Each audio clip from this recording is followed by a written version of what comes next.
มหาสติปัฏฐานสูตรหนึ่งตอนกายานุปัสสนาสติปัฏฐาน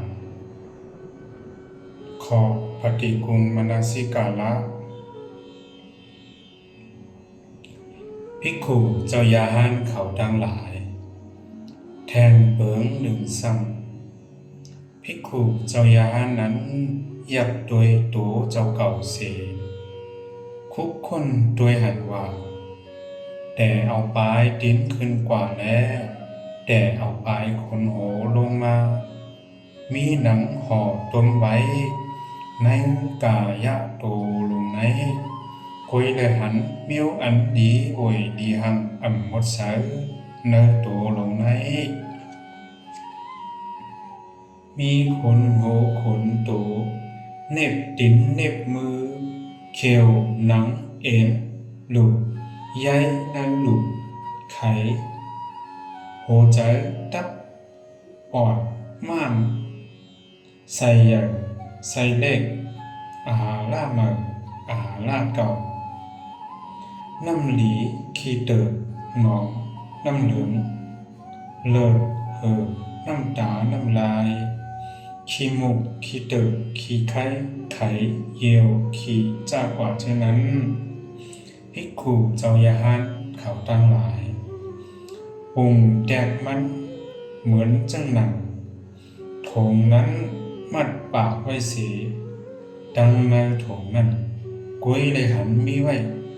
เข้ากาบเข้าเปิดโถเขียวโถเหลืองงาเข้าสามจ้ากว่าเช่นนั้นปุโกก็อันมีตาหลีเสกีปากโถงนั้นด้วยหันเย้ากุ้ยเลยหันว่าในโถงนั้นมีเข้ากาบเข้าเปิดโถเขียวโถเหลืองงาเข้าสามจ้ากว่าหนึ่งในนั้นภิกขุเจ้ายาหานนั้นก็ต่อหนังนั้นเหมือนกันโลคุกค้นยับด้วยหันแมนว่าในตัวลงในแต่เอาปลายดิ้นขึ้นกว่าแลแต่เอาปลายโคนโหลงมากวยมีหนังห่อตัวไว้ในตัวลงในมีขนโหขนโตเน็บติ้นเน็บมือเขียวหนังเนื้อเอ็นดุใยในดุโหใจตับม้ามแต่ปอดใส่ใหญ่ใส่เล็กอาหารล่ามาอาหารล่าเก่าน้ำหลีขี้ตึกหนองเลือดน้ำตาน้ำลายขี้มุกขี้ตึกขี้ไข้ไขเยี่ยวขี้จ้าปอดเช่นไหนจึงนำว่ามาเจอไหน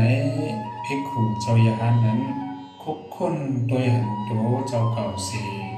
คุกคนโดยหันนอกโตเจ้าเก่าเสคุกคนโดยหันตั้งในและตั้งนอกโตเจ้าเก่าเสคุกคนโดยหันลองโตเจ้าเก่าปอเป็นมาเสคุกคนโดยหันลองโตเจ้าเก่าแหลกลายลูกหายกว่าคุกคนโดยหันลองโตเจ้าเก่าปอเป็นมาแล้วแหลกลายลู่หายกว่าภิกขุเจ้ายาหานนั้นมีสติผู้โตอยู่ว่าโตไหนมีอยู่เป็นอยู่ก็เปิดตาหักเปิงอิงคุกคนดังนั้นเว้ยเมื่ออันตัณหาและทิฏฐิมีเยาจะเป็นสังแทงเยี่ยวนั้นจึงหนึ่งในนั้นเยาภิกขุเจ้ายาหานนั้นจังไรจือว่าคุกคนโดยหันโตเจ้าเก่าอยู่